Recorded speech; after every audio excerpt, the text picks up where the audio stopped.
Hi guys, welcome back. Today we're going to talk about a different topic. We're going to talk about debt, and I do have debt. I have about $16,820 in debt, and that is across 6 cards. That does not include my house and my mortgage.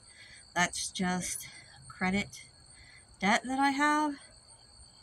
However, because I am low income, I can't really do Dave Ramsey's debt snowball or Suze Orman's debt avalanche, because both of those you don't use any of your cards, and if I don't use any of my cards that I have, then we're not going to eat. It's just that simple.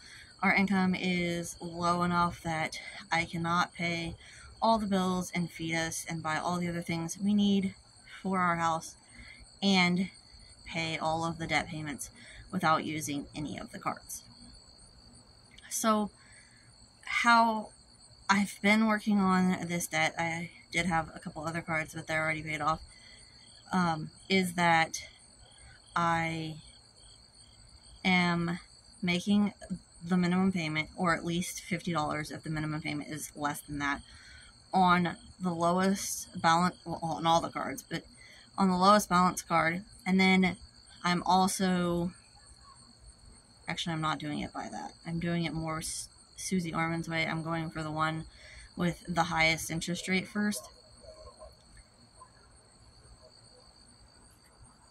So on the card with the highest interest rate, I'm making the minimum payment, or at least at $50 a month, and I'm not using that one card. All the rest of the cards I'm paying the minimum payment, and then I'm using them again to buy the things that we need. But the one that I'm paying on, I am not using, and I'm paying at least $50 a month. And then my plan to help pay it off is that I pretty much have everything that my kids have ever worn and pretty much all the toys and stuff that they've ever played with stored out in my garage. So I have 3 sets of pretty much newborn through 4T clothing, because while I do hand-me-downs, my mom and my grandma and myself buy things on clearance for super cheap for all my kids. And even if they're getting hand-me-downs, I think they should get new clothes as well.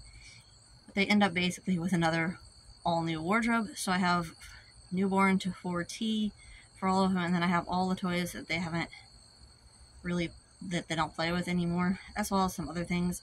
And I'm just posting those on Facebook and some yard sale sites that I'm in. I've also taken some clothes to like Once Upon a Child, where they will give you cash for the stuff that they take.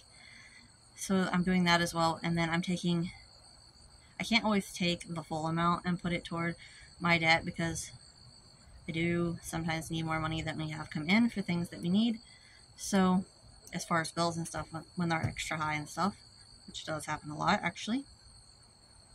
So I'm taking 25% at least of everything that I make, selling the stuff that we don't need, and putting that toward the debt. And every time I sell something, I automatically just go right into the credit card that I'm working on, and I pay 25% of what I made on that debt.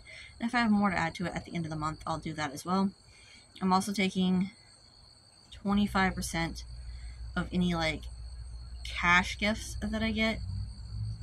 I didn't do it for my birthday because there was a lot of good meat sales and I used it to buy meat for us, but I will be getting more cash for my birthday, probably when we have birthdays at my grandma's house. We didn't have my birthday, we just waited until October to have my birthday with all the October birthdays. So I haven't gotten anything from, the only gifts I've gotten for my birthday were actually from my dad. So that's the only thing I've gotten so far for my birthday, and the things that my kids made me. So I'll get stuff from like my mom and my aunt and my cousin and my grandma when we have birthdays in October, and any cash I get from that, I will take 25% of that and put toward my debt as well.